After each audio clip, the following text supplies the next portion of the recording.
Hi friends, ఈరోజు మీకోసం ఒక కథ. కోట్ల ఆస్తి ఉన్న వారసుడు అర్జున్, అప్పుల్లో ఉన్న టీచర్ మేఘన, వీరిద్దరి మధ్య కుదిరిన ఒక వింత ఒప్పందం వారి జీవితాన్ని మార్చేసింది. అర్జున్ పగ తీర్చుకున్నాడా, లేక ప్రేమలో ఓడిపోయాడా? అసలు ఆస్తిపత్రాలు ఫోర్జరీ చేసింది ఎవరు? మేఘన ఆత్మగౌరవం అర్జున్ ఎలా మార్చింది? అహంకారం నుంచి ప్రేమ వైపు సాగే ఒక అందమైన ప్రయాణం. చివరికి విక్కివేసిన ప్లాన్ని అర్జున్ ఎలా తిప్పికొట్టాడో చూడవలసిందే. మరి కథలోకి వెళ్తే, గోదావరి తీరంలో ఉన్న అందమైన పల్లెటూరు రాంపురం. పచ్చని పొలాలు, గలగల పారే కాలువలు, కొబ్బరి తోటలతో ఆ ఊరు ఎంతో ప్రశాంతంగా ఉంటుంది. కానీ ఆ రోజు ఆ ఊరి ప్రశాంతతను భంగం చేస్తూ ఒక నల్లని ఖరీదైన కారు దుమ్ము రేపుకుంటూ ఊర్లో ప్రవేశించింది.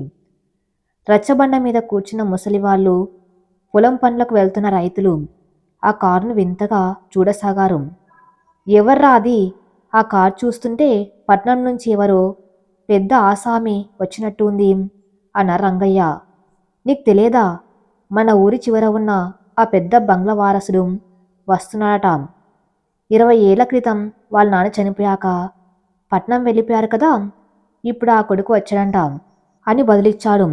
మరొక కారు నేరుగా ఊరి చివర ఉన్న ఆ పాడుబన్న కానీ ఇంకా టీవీ తగ్గని పెంకుటిల్లు బంగ్లా ముందు ఆగింది. డ్రైవర్ దిగి వెనుక తలుపు తీశాడు. అందులోంచి ఒక యువకుడు కిందకు దిగాడు. అతని పేరు అర్జున్. వయసు 28 ఏళ్ళు. 6 అడుగుల ఎత్తు, ఎర్రటి ఛాయ, కోటేరు లాంటి ముక్కు. కానీ అతని కళ్ళల్లో మాత్రం ఆ ఊరి అందాలను ఆస్వాదించే ఆనందం లేదు. ఏదో తెలియని కోపం, అసహనం ఉన్నాయి. కళ్ళకున్న కూలింగ్ గ్లాసెస్ తీసి ఆ ఇంటివైపు చూశాడు. బూజుపట్టిన గోడలు, రాలిపోతున్న సున్నం. సార్, ఇదేనా మీ ఇల్లు? డ్రైవర్ అడిగాడు. ఇల్లు కాదు రవి, ఇది నా చిన్ననాటి నరకం అని గంభీరంగా సమాధానమిచ్చాడు అర్జున్. అర్జున్ మనసులో గతం సుళ్ళు తిరుగుతుంది. తన తండ్రిని ఈ ఊరి జనమే, నమ్మిన స్నేహితులే మోసం చేసి ఆత్మహత్య చేసుకునేలా చేశారు. అప్పుల పాలై అవమానంతో తన తల్లి తను తీసుకుని పట్నం వెళ్ళిపోయింది. కష్టపడి చదివి ఇప్పుడు కోట్లకు అధిపతయ్యాడు అర్జున్. ఇప్పుడు తిరిగి వచ్చింది ఈ ఇంట్లో ఉండడానికి కాదు, ఈ ఇంటిని, తండ్రిని మోసం చేసిన వాళ్ళ ఆస్తులను వేలం వేసి ప్రతీకారం తీర్చుకోవడానికి. అదే ఊర్లో ఒక చిన్న పెంకుటిల్లు. ఇంటి ముందు ముగ్గు వేస్తూ తులసి మొక్కకు నీళ్లు పోస్తుంది మేఘన. మేఘన ఆ ఊరి అందం. చామంచాయ్ అయినా ఆమె కళ్ళల్లో ఉండే మెరుపు, ముఖంలో ఉండే ఆకర్షణ ఎవరినైనా కట్టిపడేస్తుంది. వయసు 24 ఏళ్ళు. కానీ బాధ్యతగల బరువు ఆమె భుజాల మీద పడ్డం వల్ల ఆమె కళ్ళల్లో ఎప్పుడూ ఒక తెలియని విచార ఛాయ ఉంటుంది. ఆమె డిగ్రీ చదివింది, కానీ తండ్రికి పక్షవాతం రావటం వల్ల పై చదువులకు వెళ్ళలేక ఊర్లోని ఒక ప్రైవేటు స్కూల్లో టీచర్గా పనిచేస్తుంది. మేఘన మేఘన అని లోపల నుంచి ఒక దీనమైన పిలుపు. చేతిలో చెంబు కింద పెట్టి గబగబా లోపలికి వెళ్ళింది మేఘన. మంచం మీద లేవలేక పడుకొని ఉన్నాడు ఆమె తండ్రి రాఘవయ్య. ఏమైంది నాన్న? మందులు కావాలా? ఆ పెంగడిగింది. కాదమ్మా, గుండెలో ఏదో అలజడిగా ఉంది. ఊర్లో ఎవరో వచ్చారట కదా, ఎవరో ఆసామి అట. మన ఇంటి పత్రాలు ఆయన దగ్గరే ఉన్నాయట కదా, ఏమన్నా గొడవలు చేస్తాడేమో అని భయంగా ఉంది తల్లి అని వణుకుతున్న గొంతుతో అన్నారు రాఘవయ్య. మేఘన గుండెలో రాయిపడినట్లయింది. అవును, రాఘవయ్య వైద్యం కోసం, చెల్లెలి పెళ్లి కోసం వాళ్ళ ఊరి పెద్ద ఆసామి కుటుంబానికి బాకీ ఉన్నారు. ఆ ఆస్తి ఇప్పుడు అర్జున్ చేతికి వచ్చింది. వడ్డీతో సహా కట్టలేకపోతే ఇంటిని లాగేసుకుంటారని లాయర్ నోటీసులు వచ్చాయి. నువ్వు భయపడకు నాన్న, ఉన్నాను కదా, వెళ్ళి మాట్లాడతాను. మన పరిస్థితి చెబితే అర్థం చేసుకోకపోరు. ఎవరైనా మనుషులే కదా అని తండ్రికి ధైర్యం చెప్పింది. కానీ ఆ మనసులో మాత్రం భయం గూడు కట్టుకుంది. డబ్బులు కట్టే స్తోమత ఇప్పుడు లేదు. కేవలం వేడుకోవటం తప్ప మరో దారి లేదు. సాయంత్రం అయింది. ఆకాశం మేఘవృతమై సన్నం చినుకులు పడుతున్నాయి. అర్జున్ తన బంగ్లాలోని హాల్లో కూర్చుని ల్యాప్టాప్లో పనిచేసుకున్నాడు. ఇంటిని పని వాళ్ళు శుభ్రం చేస్తున్నారు. సార్, ఎవరో అమ్మాయి వచ్చింది, మిమ్మల్ని కలవాలట అని వాచ్మెన్ వచ్చి చెప్పాడు. ఎవరిప్పుడు అర్జున్ విసుగ్గా చూశాడు. తెలుసా, రాఘవయ్య గారి కూతురట. ఆ పేరు వినగానే అర్జున్ ముఖం కఠినంగా మారింది. రాఘవయ్య తన తండ్రి నమ్మిన బంటు అని పేరుండి వెన్నుపోటు పొడిచిన మనిషి. అర్జున్ తండ్రి ఆస్తిపత్రాలు మార్చేసి ఆయన చావుకు కారణమైన వారిలో రాఘవయ్య కూడా ఉన్నాడని అర్జున్ నమ్మకం. రానివ్వు అన్నాడు గంభీరంగా. మేఘన తడిచిన బట్టలతో వణుకుతూ ఆ పెద్ద హాల్లోకి అడుగుపెట్టింది. ఎదురుగా రాజసం ఉట్టిపడేలా సోఫాలో కాలు మీద కాలు వేసుకుని కూర్చున్న అర్జున్ని చూసి ఆమె అడుగులు తడబడ్డాయి. ఆమె ఊహించిన ముసలాసామి కాదు ఇతను. ఒక యువకుడు, కళ్ళల్లో నిప్పులు కురిపిస్తున్నట్లు చూపు. అర్జున్ ఆమెను పాదాల నుండి తల వరకు ఒకసారి చూశాడు. తడిచిన బట్టల్లో ఆమె అందం ఒక పెయింటింగ్లా ఉంది. కానీ అతని మనసులో ద్వేషం ఆ అందాన్ని చూడనివ్వట్లేదు. ఏంటి వర్షంలో తడుచుకుంటూ వచ్చావు? భిక్షం అనటానికా?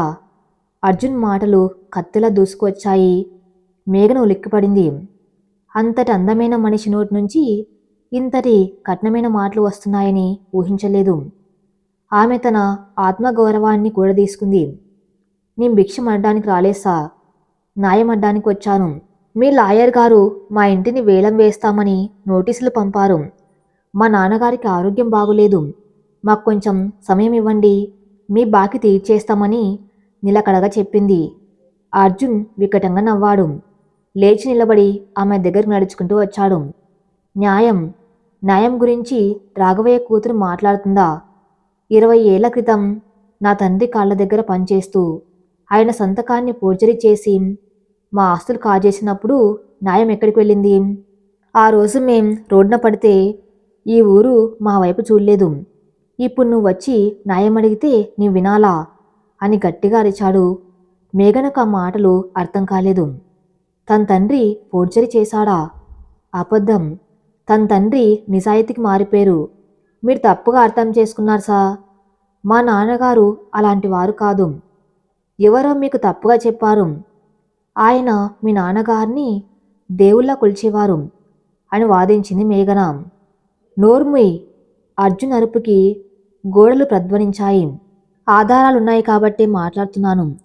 రేపు ఉదయం కల్లా మీ ఇల్లు ఖాళీ చేయండి, లేదా ఆ రాఘవయ్యని జైల్లో పెట్టిస్తా.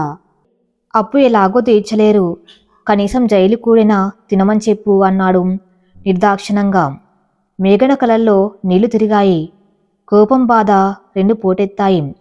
డబ్బు ఉందన్న అహంకారం సార్ మీకు. కానీ గుర్తుపెట్టుకోండి, ఓ కూతురి కన్నీరు ఊరికే పోదు. మా నాన్ని జైలుకు పంపిస్తే నేను ప్రాణాలతో ఉండను. మా చావుకు కారణం మీరే అవుతారు అని ఆవేశంగా చెప్పి వెనక్కి తిరిగింది. ఆగు! అర్జున్ గొంతులో కొత్త ఆలోచన మెదిలింది. మేఘన ఆగింది. అర్జున్ ఆమె దగ్గరకు వచ్చి ఆమె కళ్ళలోకి సూటిగా చూశాడు.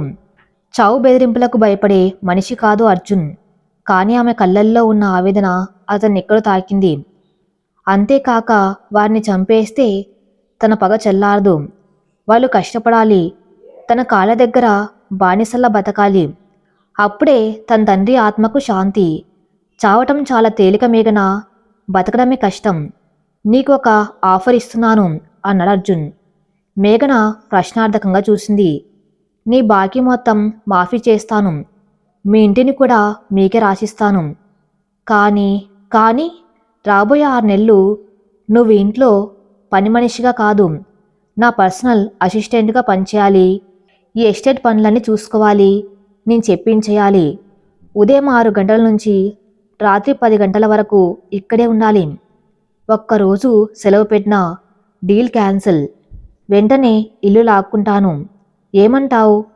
మేఘన షాక్ అయింది. పర్సనల్ అసిస్టెంట్ అంటే అతని ఉద్దేశం ఏంటి? కానీ ఆమెకు వేరే దారి లేదు. తండ్రి ఆరోగ్యం, ఇల్లు రెండు ముఖ్యం. అతని దగ్గర పనిచేయటం నరకమే కావచ్చు, కానీ తన కుటుంబం కోసం ఆ నరకాన్ని భరించడానికి సిద్ధపడింది. సరే, ఒప్పుకున్నాను. కానీ నా ఆత్మగౌరవానికి భంగం కలిగేలా ప్రవర్తిస్తే మాత్రం ఆ క్షణమే మానేస్తాను అని ఖచ్చితంగా చెప్పింది. ఆత్మగౌరవం డబ్బు లేని వాళ్ళకి అదొక పెద్ద ఆభరణం. సరే, రేపు ఉదయం 6 గంటలకు ఇక్కడ ఉండని చెప్పి అర్జున్ తన గదిలోకి వెళ్ళిపోయాడు. మేఘన వర్షంలో తడుచుకుంటూ ఇంటికి బయలుదేరింది. ఆకాశం గర్జిస్తుంది. ఆ మెరుపుల వెలుగులో ఆ ముఖం కందిపోయి కనిపించింది. ఆమెకు తెలియదు రేపటి నుండి తన జీవితం ఒక తుఫాన్లా మారబోతుందని. అర్జున్ అనే రాక్షసుడితో చేసే ప్రయాణం ప్రేమ వైపు దారి తీస్తుందా లేక మరింత పగను పెంచుతుందా? మరుసటి రోజు ఉదయం సూర్యుడు ఇంకా పూర్తిగా ఉదయించలేదు. మేఘన స్నానం చేసి తన జుట్టు ఆరబెట్టుకొని ఒక సాధారణమైన కాటన్ చుడిదార్ వేసుకుని అర్జున్ బంగ్లాకు చేరుకుంది. గేటు దగ్గర వాచ్మెన్ ఆమెను చూసి వింతగా నవ్వాడు. లోపలికి వెళ్ళేసరికి అర్జున్ జిమ్ డ్రెస్లో మెట్ల మీద నుంచి దిగుతున్నాడు. చెమటలతో తడిసిన అతని దేహం, కండలు తిరిగిన చేతులు చూసి మేఘన చూపు తిప్పుకుంది. టైం 6:05, 5 నిమిషాలు లేట్. మొదటి రోజే ఇలా ఉంటే ఎలా అని చేతిలోని వాచ్ చూపిస్తూ అన్నాడు అర్జున్. సారీ సా, నాన్నకు మందులిచ్చి వచ్చేసరికి. కారణాలు నాకు అనవసరం, పని ముఖ్యం. కిచెన్లోకి వెళ్ళు, కాఫీ పెట్టుకొని తీసుకురాం, పంచదార లేకుండా అని ఆర్డర్ వేశాడు. మేఘన వంటింట్లోకి వెళ్ళింది. అక్కడంతా చిందరవందరంగా ఉంది. సామాన్లు ఎక్కడివక్కడ పడి ఉన్నాయి. ఆమె కోపం వచ్చింది. తన టీచర్ ఇక్కడ కాఫీలు పెట్టడానికి, ఇల్లు తుడవడానికి వచ్చిందా? కాని తప్పదు. కాఫీ పెట్టి హాల్లోకి తీసుకువచ్చింది. అర్జున్ సోఫాలో కూర్చొని పేపర్ చదువుతున్నాడు. కాఫీ కప్పు అందుకున్నాడు. ఒక సిప్ చేశాడు. వెంటనే మొహం చిట్లించాడు. ఛీ, దీన్ని కాఫీ అంటారా? విషంలా ఉంది అని కప్పుని టీపాయ్ మీద గట్టిగా పెట్టాడు. కాఫీ కొంచెం ఒలికింది. మా ఇంట్లో ఇలాగే ఉంటుంది సా అని తలదించుకొని చెప్పింది మేఘన. ఆమెకు తెలుసు కాఫీ బాగుందని, కావాలని అతను వంకలు పెడుతున్నాడని. నేర్చుకోలేదా? నేర్పించడానికి వేరే వాళ్ళని చూసుకోవాల్సి వస్తుంది. ఇప్పుడు వెళ్ళి ఆ గార్డెన్లో ఉన్న గడ్డిని మొత్తం తీసేయి. మధ్యాహ్నం కల్లా ఆ గార్డెన్ శుభ్రంగా ఉండాలి అని చెప్పాడు. అది ఎకరం విస్తీర్ణం ఉన్న గార్డెన్. మధ్యాహ్నం కల్లా గడ్డి తీయటం అంటే అసాధ్యం. అది మనిషిని కావాలని హింసించడమే. సార్, అంత పెద్ద గార్డెన్ ఒక్కదాన్నే, నీకిల్లు కావాలా వద్దా? 6 నెలలు గుర్తించుకో అని పేపర్లో ముఖం దాచుకున్నాడు. మేఘన కళ్ళల్లో నీళ్లు తిరిగాయి. ఏం మాట్లాడకుండా గార్డెన్లోకి వెళ్ళింది. ఎండ నెమ్మదిగా ముదురుతుంది. ఆమె సున్నితమైన చేతులు మట్టిని తవ్వుతూ ఉంటే కందిపోతున్నాయి. కానీ ఆమె ఆపలేదు. తన కష్టం, తన కన్నీరు ఆ మట్టిలో కలుస్తున్నాయి. మేడ మీద బాల్కాన్లో నిలబడి ఇదంతా చూస్తున్నాడు అర్జున్. అతని ముఖంలో తృప్తి లేదు. ఒక రకమైన గందరగోళం ఉంది. తను ప్రతీకారం తీర్చుకున్నాడు సరే, కానీ ఆ అమ్మాయి కళ్ళల్లో నీళ్లు చూస్తూ ఉంటే తనకెందుకు బాధగా ఉంది? రాఘవయ్య చేసిన మోసానికి ఈ అమ్మాయిని బలి చేయటం న్యాయమేనా? లేదు అర్జున్, జాలిపడకు. వాళ్ళ వల్ల మీ అమ్మ చనిపోయేటప్పుడు ఎంత ఏడ్చిందో గుర్తు తెచ్చుకో. వీళ్ళు కూడా ఏడవాలి అని తన మనసుని రాయి చేసుకున్నాడు. మధ్యాహ్నం అయ్యేసరికి మేఘన సొమ్మసిల్లిపోయే స్థితికి వచ్చింది. ఎండ నా నెత్తి మీద ఉంది. ఆమె దాహంతో అలమటిస్తుంది. కనీసం మంచినీళ్ళు కూడా ఇవ్వలేదు అర్జున్. అప్పుడే గేటు బయట నుంచి ఒక స్కూటర్ శబ్దం వినిపించింది. అది సురేష్, అర్జున్కి చిన్ననాటి స్నేహితుడు. ఆ ఊరి సర్పంచ్ కొడుకు. అర్జున్ వచ్చాడని తెలిసి చూడ్డానికి వచ్చాడు. అరే అర్జున్, ఏంట్రా ఇన్నాళ్లకు అని అర్జున్ని హక్ చేసుకున్నాడు సురేష్. తర్వాత గార్డెన్లో పనిచేస్తున్న మేఘన్ను చూసి షాక్ అయ్యాడు. అర్జున్, అది రాఘవయ్య గారి అమ్మాయి మేఘన కదా? ఆ అమ్మాయి ఎందుకు అక్కడ పనిచేస్తుంది? ఆ అమ్మాయి ఆ ఊరి బడపంతులు కదా అని ఆశ్చర్యంగా అడిగాడు. అర్జున్ నిర్లక్ష్యంగా, మా దగ్గర బాకీ ఉందిరా, తీర్చలేక పనిచేస్తుంది అన్నాడు. ఒరే పిచ్చోడా, నీకు అసలు నిజం తెలియదా? రాఘవయ్య గారు మీ నాన్ని మోసం చేయలేదురా. అసలు దొంగ మీ బాబాయ్. ఆయన మీ నాన్న సంతకం ఫోర్జరీ చేసి ఆ నేరం రాఘవయ్య గారి మీద నెట్టారు. పాపం రాఘవయ్య గారు మీ నాన్న మీద భక్తితో మీ పరువు పోకూడదని నింద తన మీద వేసుకుని ఇన్నాళ్ళు మౌనంగా భరిస్తున్నారు. ఆ విషయం ఊరందరికీ తెలుసు, ఒక్క నీకు తప్ప అని బాంబు పేల్చాడు సురేష్. అర్జున్ చేతిలోని గ్లాసు జారి కింద పడింది. ఏంటి, నువ్వు చెప్పేది నిజమేనా అని అడిగాడు వణుకుతున్న గొంతుతో. అవునరా, కావాలంటే పాత రికార్డు తీయించు. మీ బాబాయ్ చనిపోతూ రాసిన డైరీ కూడా పోలీసుల దగ్గర ఉంది. నువ్వు అనవసరంగా ఒక నిజాయితీ పరుణ్ణి, ఆ అమాయకపు అమ్మాయిని హింసిస్తున్నావు అన్నాడు సురేష్. అర్జున్కి ప్రపంచం గిర్రున తిరిగింది. తను ఎంత పెద్ద తప్పు చేశాడు. ఒక దేవత లాంటి అమ్మాయిని, ఒక మంచి మనసుని రాక్షసుల్లా చేశాడాం. పగతో కళ్ళు మూసుకపోయి విచక్షణ కోల్పోయాడాం. అర్జున్ బాల్కనీ నుంచి కిందికి చూశాడు. అక్కడ మేఘన ఎండ దెబ్బకు తట్టుకోలేక కళ్ళు తిరిగి కింద పడిపోవటం కనిపించింది. మేఘన అని గట్టిగా అరుస్తూ మెట్ల మీద నుంచి పరుగు తీశాడు అర్జున్. మేఘన స్పృహ కోల్పోయి మట్టిలో పడి ఉంది. అర్జున్ ఆమెను తన చేతుల్లోకి తీసుకున్నాడు. ఆ ముఖం వాడిపోయి ఉంది. చేతులు బొబ్బలెక్కి ఉన్నాయి. ఆ క్షణం అర్జున్ గుండెలో పగస్థానంలో పశ్చాత్తాపం, తెలియని ఆవేదన పుట్టుకొచ్చాయి. నన్ను క్షమించు మేఘన అని ఆమెను ఎత్తుకుని లోపలికి తీసుకెళ్లాడు. ఆమెను సోఫాలో పడుకోబెట్టి ముఖం మీద నీళ్లు చల్లాడు. డాక్టర్కి ఫోన్ చేశాడు. కొద్దిసేపటికి మేఘన కళ్ళు తెరిచింది. ఆమెకెదురుగా అర్జున్ ఆందోళనగా చూస్తున్నాడు.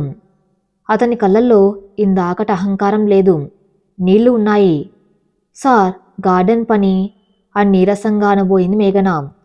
అర్జున్ ఆమె నోటి మీద వేలు పెట్టి వారించాడు. వద్దు మేఘన, ఇక చాలు. నువ్వే పని చేయనక్కర్లేదు. నేను ఓడిపోయాను, నిజం ఆలస్యంగా తెలిసింది అని తలదించుకున్నాడు. కాని మేఘన మనసులో గాయమంత త్వరగా మాందు కదా.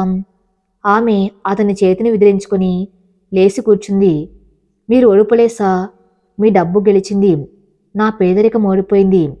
దయచేసి నన్ను వెళ్ళనివ్వండి అని చెప్పి తూలుకుంటూ బయటకు నడిచింది. అర్జున్ ఆమెను ఆపలేకపోయాడు. ఆమె వెళ్తున్న వైపు చూస్తూ ఉండిపోయాడు. ఆ రాత్రి వర్షం వెలిసింది. కానీ అర్జున్ గుండెల్లో రేగుతున్న తుఫాను మాత్రం శాంతించలేదు. బాల్కాన్లో నిలబడి మేఘన ఇంటివైపు చూస్తున్నాడు. ఆ చిన్న పెంకుటింట్లో వెలుగుతున్న దీపం గాలికి రెపరెపలాడుతుంది. అది మేఘన జీవితంలాగే అనిపించింది అర్జున్కి. తను ఆ దీపాన్ని ఆర్పేయాలని చూశాడు. కానీ ఇప్పుడు ఆ దీపానికి తానే రక్షణగా నిలబడాలని నిర్ణయించుకున్నాడు. తన గదిలోకి వెళ్ళి బీరువా తెరిచాడు. అందులో రాఘవయ్య ఇంటికి సంబంధించిన రుణపత్రాలు, ఆస్తి కాగితాలున్నాయి. వాటిని చేతిలోకి తీసుకున్నాడు. తన తండ్రిని మోసం చేసింది రాఘవయ్య కాదని తెలిసాక ఆ కాగితాలకు విలువ లేదు. వాటిని తీసుకొని కారు కీస్ తీసుకొని బయలుదేరాడు. మేఘన ఇల్లు నిశ్శబ్దంగా ఉంది. మేఘన జ్వరంతో మంచం మీద ముడుచుకొని పడుకుంది. పక్కనే రాఘవయ్య కూతురు నుదుటి మీద తడి గుడ్డ వేస్తున్నాడు. అమ్మా, నిన్ను కష్టపెట్టడానికే ఆ దేవుడు నన్ను బతికించాడేమో తల్లి అని కన్నీళ్లు పెట్టుకున్నాడు. అప్పుడే ఇంటి బయట కారాయింది. అర్జున్ లోపలికి వచ్చాడు. రాఘవయ్య భయంతో లేచి నిలబడ్డాడు. బాబుగారు, మీరీ సమయంలో రాఘవయ్య గొంతులో వణుకు. అర్జున్ రాఘవయ్య దగ్గరికి వెళ్ళాడు. అంతటి దర్పాన్ని, అహంకారాన్ని వదిలేసి రాఘవయ్య కాళ్ళ మీద పడ్డాడు. నన్ను క్షమించండి రాఘవయ్య గారు, నన్ను క్షమించండి. అర్జున్ గొంతు జీరబోయింది. రాఘవయ్య షాక్ అయ్యాడు. అయ్యో బాబు, లేవండి, ఏంటిది, పెద్దవారు మీరు. అర్జున్ లేచి రాఘవయ్య చేతులు పట్టుకున్నాడు. నేను పెద్దవాణ్ణి కాదు, బుద్ధి లేనివాణ్ణి. 20 ఏళ్లుగా ఒక అబద్ధాన్ని నిజం అనుకుని బతికాను. మా నాన్నకు మీరు చేసిన సేవను, స్నేహాన్ని గుర్తించలేక మిమ్మల్ని శత్రువుగా చూశాను. సురేష్ ద్వారా నిజం తెలిసింది. మా బాబాయే అసలు ద్రోహి అని తెలిసింది అని కన్నీళ్లు పెట్టుకున్నాడు. మంచం మీద పడుకున్న మేఘన ఈ మాటలు వింది. ఆమెకు కళ్ళలాగా అనిపించింది. ఆ రాక్షసుడు ఏడుస్తున్నాడా, క్షమాపణ అడుగుతున్నాడా? ఆమె కష్టంగా లేచి కూర్చుంది. అర్జున్ ఆమెను చూశాడు. జ్వరం వల్ల ఎర్రబన్న ఆమె కళ్ళు, వాడిన ముఖం చూసి అతని గుండె తరుక్కపోయింది. జోబులోంచి ఆస్తి పత్రాలు తీసి మేఘన ముందు పెట్టాడు. మేఘన, ఇవి మీ ఇంటి పత్రాలు. మీ బాకీ మొత్తం రద్దు చేస్తున్నాను.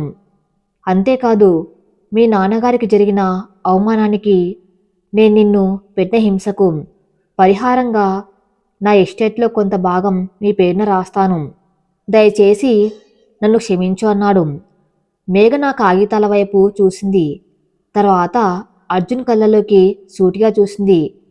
డబ్బు ఆస్తులు ఇస్తే అయినా గాయాలు మానిపోతాయా సార్? ఆమె గొంతు నీరసంగా ఉన్న ప్రశ్న పదునుగా ఉంది. ఒక మనిషి ఆత్మగౌరవాన్ని దెబ్బతీసి ఇప్పుడు కాగితాలు విసిరేస్తే సరిపోతుందా? మా నాన్న నిజాయితీ గెలిచింది, అది చాలు. ఈ పత్రాలు మావే, మా హక్కు. కానీ మీరిచ్చే దాన ధర్మాలు, ఆ ఎస్టేట్ వాటాలు మాకు వద్దు. మీ దయతో బ్రతకడం కంటే కష్టపడి బ్రతకడమే మాకిష్టం అని ఖచ్చితంగా చెప్పింది. అర్జున్కి అర్థమైంది ఆమె చాలా గట్టి మనసు. డబ్బుతో ఆమెను కొనలేము, ప్రసన్నం చేసుకోలేము. ఇది దానం కాదు మేఘన, ప్రాయశ్చిత్తం. సరే, నీకు నా సాయం వద్దు, కానీ ఒక్క అవకాశం ఇవ్వు. రేపటి నుంచి నువ్వు పనికి రానక్కర్లేదు. కానీ ఒక స్నేహితుడిగా మీ నాన్నగారి బాధ్యత నన్ను తీసుకునివ్వు అని ప్రాధేయపడ్డాడు. వద్దు సా, మీరు వెళ్ళిపోండి, నాకు విశ్రాంతి కావాలి అని మేఘన ముఖం తిప్పుకుంది. అర్జున్ నిస్సహాయంగా ఆ ఇంటి పత్రాలను అక్కడే ఉంచి వెనక్కి తిరిగి వెళ్ళిపోయాడు. 2 రోజులు గడిచాయి. మేఘన ఆరోగ్యం కుదుటపడింది. కానీ ఇంటి పరిస్థితి దారుణంగా ఉంది. చేతుల్లో చిల్లి గవ్వలేదు. స్కూల్లో సెలవు పెట్టడం వల్ల జీతం కట్ అయింది. రాఘవయ్య మందులు అయిపోయాయి. ఆ రోజు సాయంత్రం మేఘన మందుల షాప్కి వెళ్ళింది. అన్న, ఈ మందులు ఇవ్వండి, డబ్బులు రేపిస్తాను అని అడిగింది. షాపు యజమాని చిరాగ్గా చూశాడు. ఇప్పటికే పాత బాకీ చాలా ఉంది మేఘన, ఇక అప్పు ఇవ్వలేను. మేఘన కళ్ళల్లో నీళ్లు తిరిగాయి. ఖాళీ చేతులతో వెనక్కి తిరిగింది. మేఘన, వెనక్కి నుంచి పిలుపు. అర్జున్ అతని కారు దిగి వచ్చాడు. మందుల లిస్ట్ తీసుకొని షాపు వాడికి డబ్బులు కట్టి మందులు కొని మేఘన చేతిలో పెట్టాడు. వద్దు సా, మేఘన నిరాకరించబోయింది. నీకోసం కాదు, రాఘవయ్య గారి కోసం. ఆయన నాకు తండ్రి లాంటివాడు. కొడుగ్గా ఈ మాత్రం చేసే హక్కు నాకు లేదా? అర్జున్ గొంతులో అధికారం లేదు, ఆప్యాయత ఉంది. మేఘన మౌనంగా ఉండిపోయింది. ఆ మందులు తీసుకుంది. ఇంటి దాకా డ్రాప్ చేస్తాన్రా అని అన్నాడు. పర్లేదు, నడిచి వెళ్తాను అని ఆమె నడవటం మొదలుపెట్టింది. అర్జున్ మౌనంగా కారులో ఆమె వెనకాలే నెమ్మదిగా ఫాలో అయ్యాడు. ఆమె సురక్షితంగా ఇంటికి చేర్చే వరకు వెళ్ళాడు. మేఘన గేటు దాటుతూ వెనక్కి తిరిగి చూసింది. అర్జున్ కారు అక్కడే ఉంది. ఆ మనసులో ఏదో తెలియని మార్పు. ఇతను నిజంగానే మారాడా?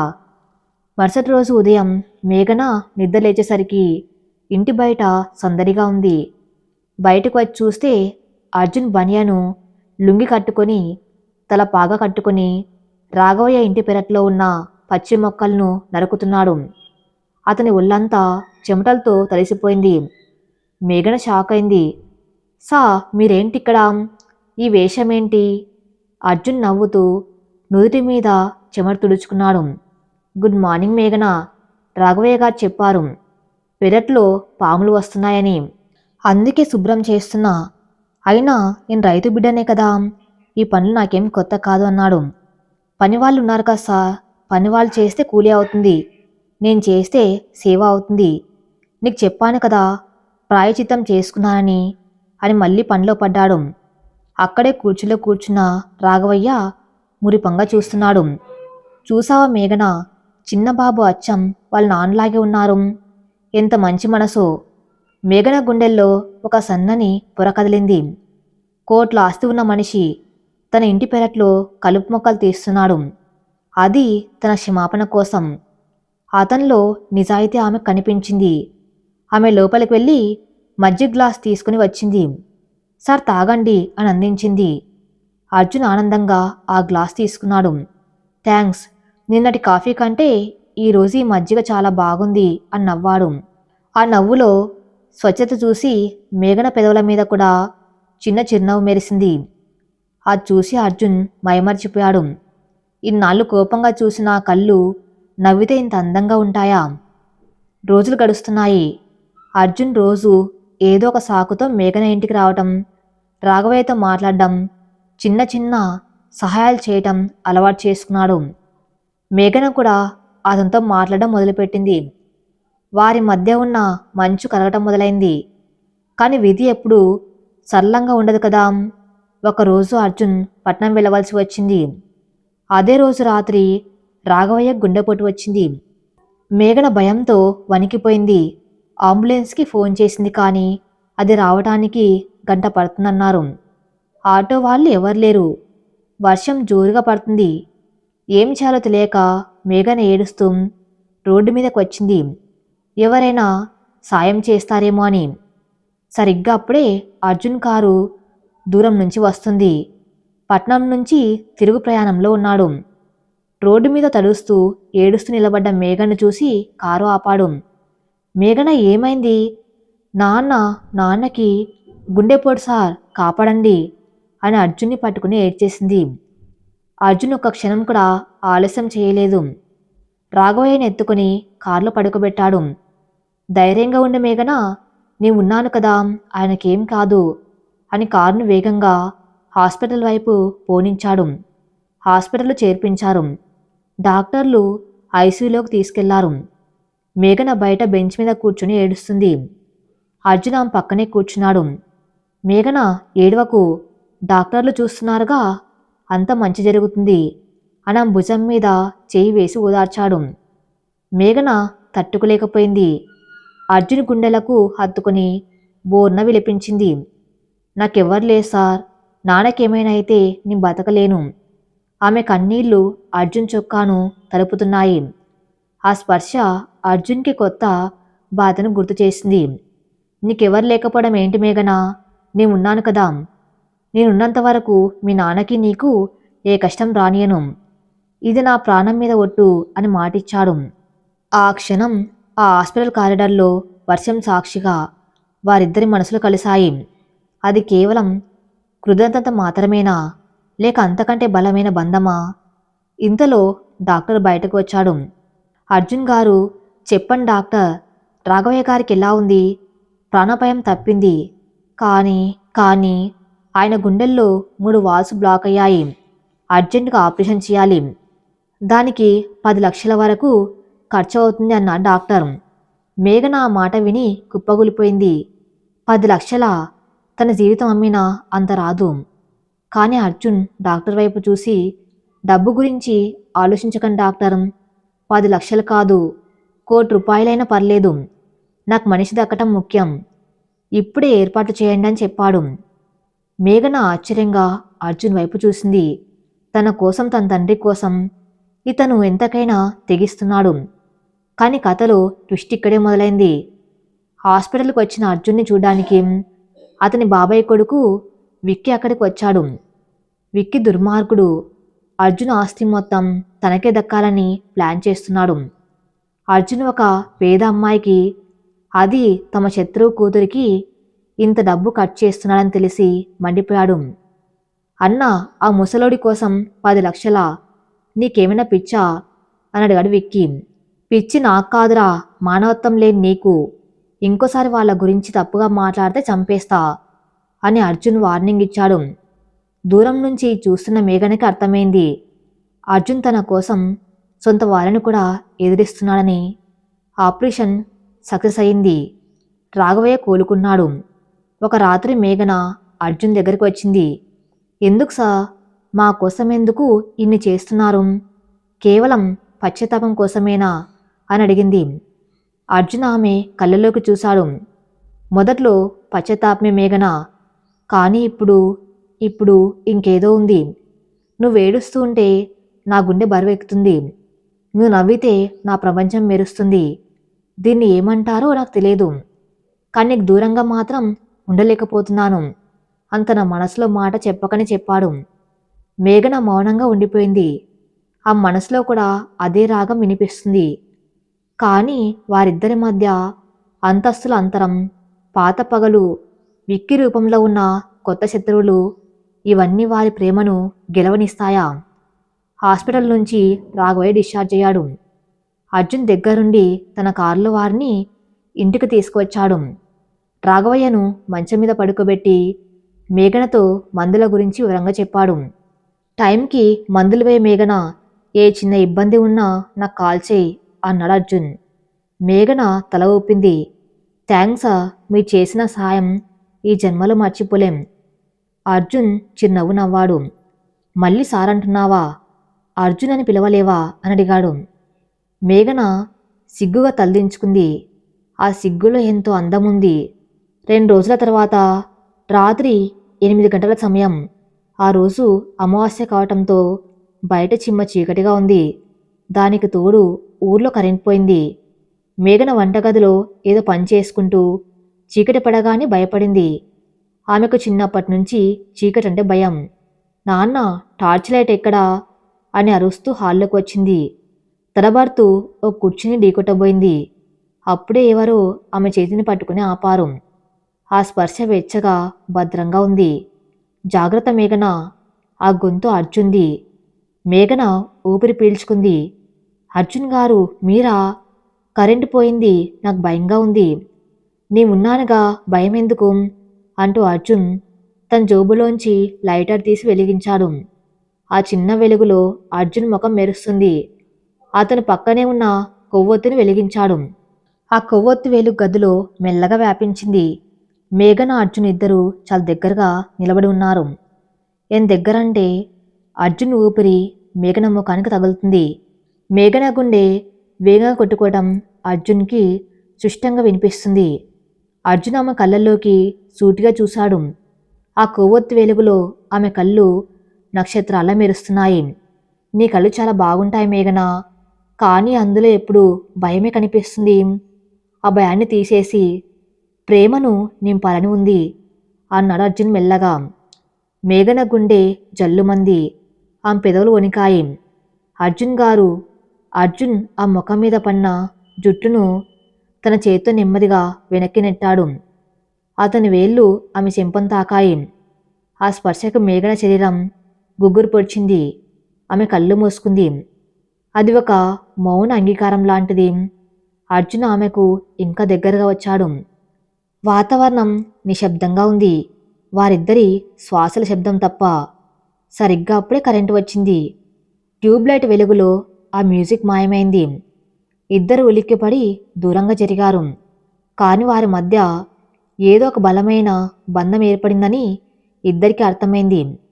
మరుసటి రోజు సాయంత్రం అర్జున్ మేఘన్ను తీసుకుని తన ఎస్టేట్లోని కొబ్బరి తోటకు వెళ్ళాడు. కొత్తగా పంట వస్తుంది, లెక్కలు చూడాలిరా అని పిలిచాడు. నిజానికి అదొక సాకు మాత్రమే. ఆమెతో సమయం గడపాలని అతని ఆరాటం. తోటలో నడుస్తూ ఉండగా అకస్మాత్తుగా వర్షం మొదలైంది. ఉరుములు మెరుపులతో కూడిన భారీ వర్షం. పద మేఘన, ఆ షెడ్లోకి వెళ్దాం అని అర్జున్ ఆమె చెయ్యి పట్టుకుని పరుగు తీశాడు. తోట మధ్యలో ఉన్న ఒక పాత మోటార్ షెడ్లోకి ఇద్దరు దూరి తలదాచుకున్నారు. అప్పటికే ఇద్దరు తలసి ముద్దయ్యారు. మేఘన తడిచిన బట్టలతో చలికి వణికిపోతుంది. ఆమె చుడిదా వర్షపు నీటితో తడిసి ఆ ఒంటికి అతుక్కపోయింది. అర్జున్ తన కోటు విప్పి ఆమె భుజాల మీద కప్పాడు. చలిగా ఉందా అని అడిగాడు. కొంచెం అంది మేఘన. 2 చేతులు కట్టుకొని అర్జున్ ఆమె వైపు చూస్తూ ఉండిపోయాడు. వర్షపు చినుకులు ఆ ముఖం మీద నుంచి జారుతూ ఉంటే ఆమె ఒక తలచిన శిల్పంలా ఉంది. మేఘన, నేనెప్పుడు ఎవరికి తల వంచుకోలేదు, కానీ నీ ముందు ఓడిపోవటమే నాకు నచ్చుతుంది. ఈ వర్షం, ఈ ఏకాంతం ఎప్పటికీ ఇలాగే ఉండిపోతే బాగుండు అనిపిస్తుంది అన్నాడు అర్జున్ భావోద్వేగంతో. మేఘన తల ఎత్తి అతని వైపు చూసింది. నేను ఒక పేద అమ్మాయిని అర్జున్ గారు. మీరు ఆకాశం, నేను నేల. మన మధ్య స్నేహం కుదురుతుందేమో కానీ బంధం.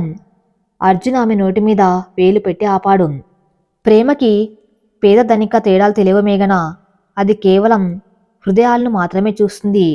నా ఆస్తి అంతస్తు అన్నీ నీ కాలిగోటికి సరిపోవు అని ఆమె చేతిని తన గుండెలకు హత్తుకున్నాడు.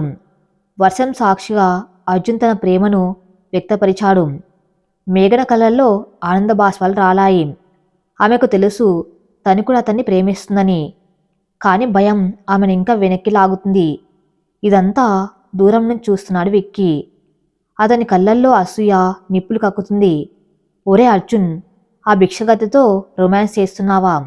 ఆస్తి మొత్తం దాని పేరు మీద రాస్తావేమో. నిన్ను దాన్ని విడదీయకపోతే నా పేరు విక్కీ కాదు అని పగతో రగిలిపోయాడు. 2 రోజుల తర్వాత అర్జున్ ఇంట్లో ఒక పార్టీ ఏర్పాటు చేశాడు. తన బిజినెస్ ఫ్రెండ్స్ అందరూ వచ్చారు. అర్జున్ మేఘన్ను కూడా పిలిచాడు. మేఘన, ఈరోజు పార్టీకి నువ్వు రావాలి, నా స్పెషల్ గెస్ట్ నువ్వే అని చెప్పాడు. మేఘన వద్దని చెప్పినా వినలేదు. ఆమె తన దగ్గర ఉన్న ఒగ్గానొక్క మంచి చీర, ఒక లేత గులాబీ రంగు సిల్కు చీర కట్టుకుని పార్టీకి వెళ్ళింది. ఆమె అందం ముందు ఆ పార్టీలో ఉన్న ఖరీదైన మేకప్ వేసుకున్న అమ్మాయిలు కూడా చిన్నబోయారు. అర్జున్ మేఘన్ను చూడగానే మైమరిచిపోయాడు. ఆమె దగ్గరికి వచ్చి, ఈరోజు నువ్వు ఎంత అందంగా ఉన్నావో తెలుసా, దేవతలా ఉన్నావు అని చెవులో గుసగుసలాడాడు. మేఘన బుక్కలు ఎర్రబడ్డాయి. అది చూసిన విక్కీ ఇక తట్టుకోలేకపోయాడు. అందరి ముందు మేఘన్ను అవమానించాలని ప్లాన్ వేశాడు.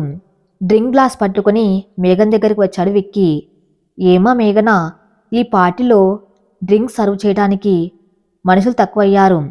కాస్త ఆ ట్రే పట్టుకుని అందరికి సర్వ్ చేయవా? ఎలాగూ నీకు పని మనిషి పనులు అలవాటే కదా. ఒక రోజుకి ఎంత తీసుకుంటావు? 1000-2000 అని అందరూ వింటుండగానే గట్టిగా అరిచాడు. పార్టీలో నిశ్శబ్దం ఆవహించింది. అందరూ మేఘన వైపు చూసి నవ్వారు. మేఘన గుండె పగిలిపోయింది. కళ్ళల్లో నీళ్లు సుళ్ళు తిరిగాయి. అవమాన భారంతో తలదించుకుంది. అర్జున్ అక్కడే ఉన్నాడు. విక్కీ మాటలు వినగానే అతని రక్తం మరిగిపోయింది. వేగంగా విక్కీ దగ్గరికి వచ్చాడు. చటక్! అర్జున్ చేతి దెబ్బకి విక్కీ చెంప పగిలింది. చేతిలోని గ్లాసు కింద పడి ముక్కలైంది.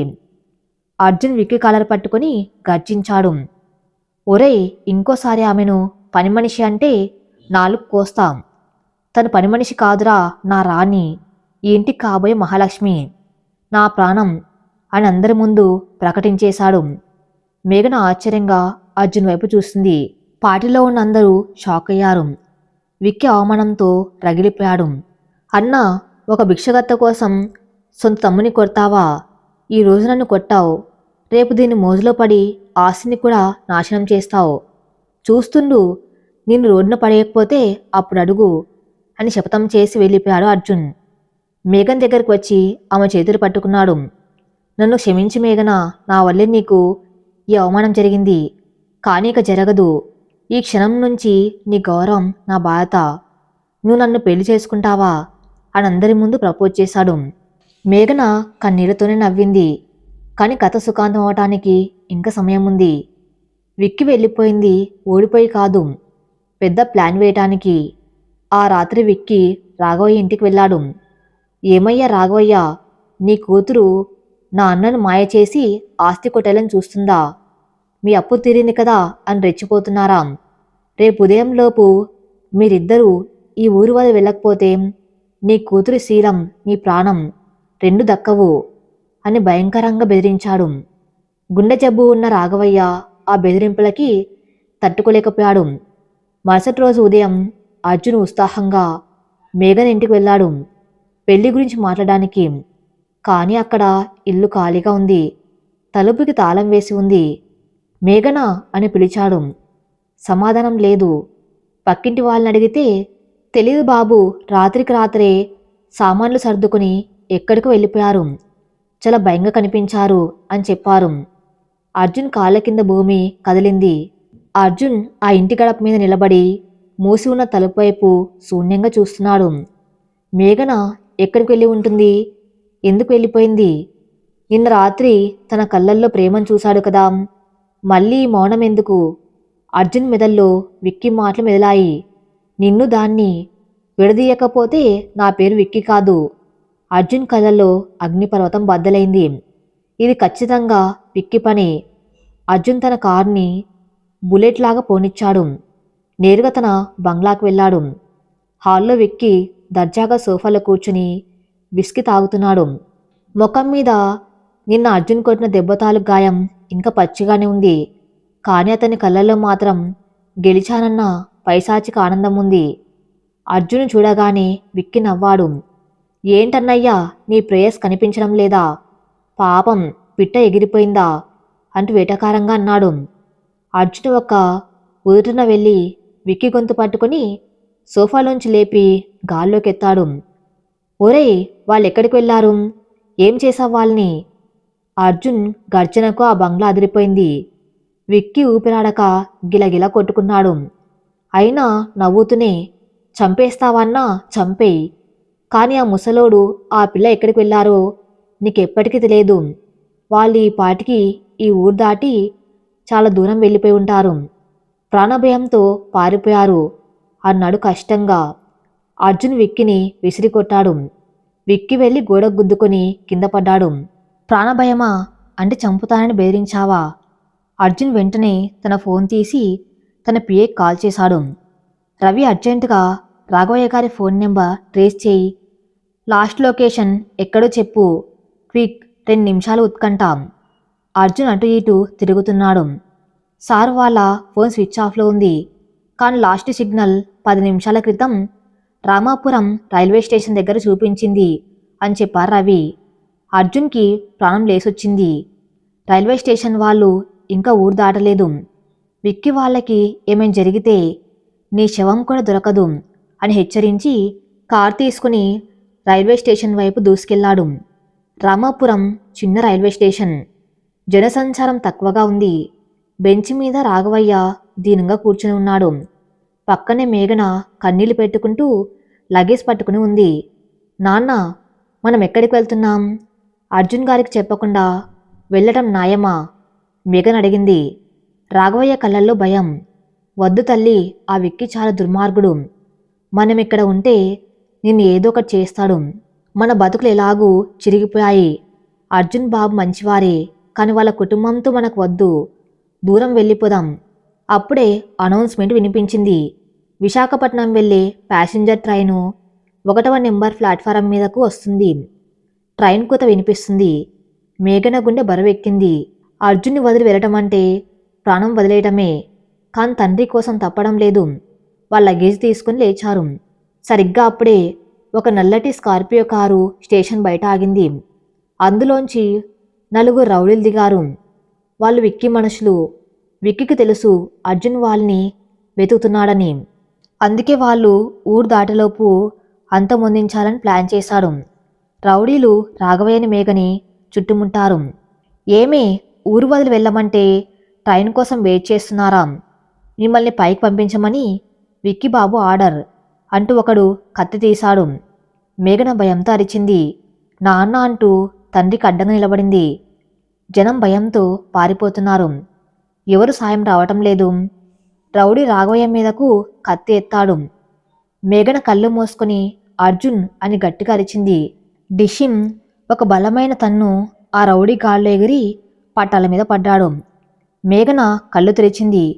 ఎదురుగా కోపంతో రుద్రులా మారిన అర్జున్. అర్జున్! ఆమె గొంతులో ప్రాణం వచ్చింది. అర్జున్ మిగిలిన రౌడీల వైపు తిరిగాడు. నా మనిషి జోలికి వస్తారా? ఈరోజు మీ ఆఖరి రోజు అంటూ సింహంలా విరుచుకపడ్డాడు. స్టేషన్లో ఫైట్ సీన్ మొదలైంది. అర్జున్ ఒక్కొక్కరిని చితగ్గొడుతున్నాడు. అతనిలో ఉన్నది కేవలం బలం కాదు, తన ప్రేమను కాపాడుకోవాలన్న కసి. రాఘవయ్య, మేఘన ఆశ్చర్యంగా భయంగా చూస్తున్నారు. అర్జున్ అంత ధనికుడు తన కోసం వీధి రౌడీలతో ఫైట్ చేస్తున్నాడు. చివరి రౌడీ పారిపోతూ ఉంటే అర్జున్ వాడి కాలర్ పట్టుకుని లాగి, వెళ్ళి మీ బాస్ విక్కీతో చెప్పు, ఇంకోసారి మేఘన పేరు తలిస్తే వాడి తల రామపురం సెంటర్లో వేలాడుతుందని అని గట్టిగా చెప్పి వదిలేశాడు. రౌడీలు పారిపోయారు. అర్జున్ ఆయాసపడుతూ మేఘన వైపు తిరిగాడు. అతని చేతికి రక్తం కారుతుంది. చొక్కా నలిగిపోయింది. మేఘన పరుగున వచ్చి అర్జున్ చేతిని పట్టుకుంది. అర్జున్, మీకు దెబ్బ తగిలింది, రక్తం అంటూ తన చీర కొంగు చింపి కట్టబోయింది. అర్జున్ ఆమె చేతిని విసిరికొట్టాడు. మేఘన షాక్ అయింది. ఎందుకు మేఘన? ఎందుకు వెళ్ళిపోతున్నావు? నేను నీకు మాటిచ్చాను కదా, నిన్ను కాపాడుకుంటాను అని చెప్పాను కదా. నా మాట మీద నమ్మకం లేదా? ఆ విక్కీ గాడికి భయపడి నన్ను వదిలేస్తావా? అర్జున్ కళ్ళల్లో నీళ్లు తిరుగుతున్నాయి. అది కోపం కాదు, ఆవేదన. మేఘన ఏడ్చేసింది. మిమ్మల్ని వదిలేయాలని కాదు అర్జున్, మా వల్ల మీకు, మీ కుటుంబానికి గొడవలు రాకూడదని. మా బతుకులు చిన్నవి. మళ్ళీ అదే మాట, చిన్న బతుకులు, పెద్ద బతుకులు. ఈ గోడలు కట్టింది నువ్వే మేఘన. నా ప్రేమ కంటే నీకు భయమే ఎక్కువైంది అన్నాడు అర్జున్. అర్జున్ నేరుగా రాఘవయ్య దగ్గరికి వెళ్ళాడు. మామయ్య గారు. అర్జున్ మొదటిసారి మామయ్య అని పిలిచాడు. మీ కూతురంటే నాకు ప్రాణం. నా ఆస్తి, నా అంతస్తులు, నా ఊపిరి అన్నీ ఆమె. మీరు కాదనకండి. ఆమెను నాకిచ్చి పెళ్లి చేయండి. విక్కీ కాదు కదా యముడు వచ్చిన ఆమెను తాకనివ్వను అని చేతులు జోడించి అడిగాడు. రాఘవయ్య కళ్ళల్లో ఆనంద బాష్పాలు రాలాయి. 20 ఏళ్ల క్రితం పోగొట్టుకున్న గౌరవం, బంధం మళ్ళీ తిరిగి వచ్చినట్టు అనిపించింది. అర్జున్ బాబు, నువ్వు దేవుడు అయ్యా. నా కూతురు అదృష్టం. అంతకంటే నాకేం కావాలి అంటూ రాఘవయ్య అర్జున్ని హత్తుకున్నాడు. మేఘన ఆనందంతో అర్జున్ని చూసింది. అర్జున్ ఆమె దగ్గరకు వచ్చి ఆమె కన్నీళ్లు తుడిచాడు. ఇక నేను నమ్ముతావా? ఈ చెయ్యి పట్టుకుంటే వదిలే రకం కాదు ఈ అర్జున్ అని నవ్వాడు. ట్రైన్ వెళ్ళిపోయింది. కాని వారి జీవిత ప్రయాణం ఇప్పుడే మొదలైంది. 1 నెల తర్వాత రామపురంలోని పురాతనమైన శివాలయం గుడి అంతా పూలతో అలంకరించబడి ఉంది. ఊరంతా అక్కడే ఉంది. ఒకప్పుడు రాఘవయ్యని నిందించిన నోళ్లే ఇప్పుడు పొగుడుతున్నాయి. అర్జున్ మేఘన్ల పెళ్లి వేడుక కన్నుల పండగ జరుగుతుంది. పట్టు పంచలో అర్జున్ రాజకుమార్లా ఉన్నాడు. పట్టు చీరలో నగలతో మేఘన మహాలక్ష్మిలా ఉంది. పురోహితుడు మంత్రాలు చదువుతున్నాడు. మాంగళ్యం తంతునానేనా అంటూ అర్జున్ మేఘన మెల్లో 3 ముళ్ళు వేశాడు. మేఘన కలల్లో ఆనందం పొంగి పొర్లింది. ఇన్నాళ్ళు పడ్డ కష్టాలు, కన్నీళ్లు అన్నీ ఆ 3 ముళ్లతో మాయమైపోయాయి. తలంబ్రాలు పోసుకునేటప్పుడు అర్జున్ మేఘన చెవిలో గుసగుసలాడాడు. నా పర్సనల్ అసిస్టెంట్ పోస్టు ఖాళీ అయింది. ఇప్పుడు నా పర్సనల్ లైఫ్ పార్ట్నర్గా ప్రమోషన్ వచ్చింది. బాధలు పెరుగుతాయి మరి అని నవ్వాడు. మేఘన సిగ్గుతో తల వంచుకొని నవ్వింది. దూరంగా జైలు కటకటాల వెనుక విక్కీ వార్త విని కుమిలిపోతున్నాడు. అర్జున్ విక్కీ చేసిన పాత నేరాలను బయటపెట్టి జైలుకు పంపించాడు. సాయంత్రం గోదావరి ఘటన అస్తమిస్తున్న సూర్యుడి సాక్షిగా అర్జున్ మేఘన్ను తన భుజం మీదకు లాక్కున్నాడు. గోదావరి అల్ల శబ్దం వారికి జోలపాట్ల వినిపిస్తుంది. థ్యాంక్ యూ అర్జున్, నా మౌనాన్ని అర్థం చేసుకుని దానికొక రాగం పలికించినందుకు అంది మేఘన. ఆ రాగం ఎప్పటికీ లాగే సాగుతుంది మేఘన, మనసు పలికే మౌనరాగం అంటూ అర్జున్ ఆమె నుదుటి మీద ముద్దు పెట్టాడు. ఈ కథ ఇంతటితో సమాప్తం. మరిన్ని మంచి స్టోరీస్ కోసం నా ఛానల్ని ఫాలో అవుతూ ఉండండి. Thank you for listening.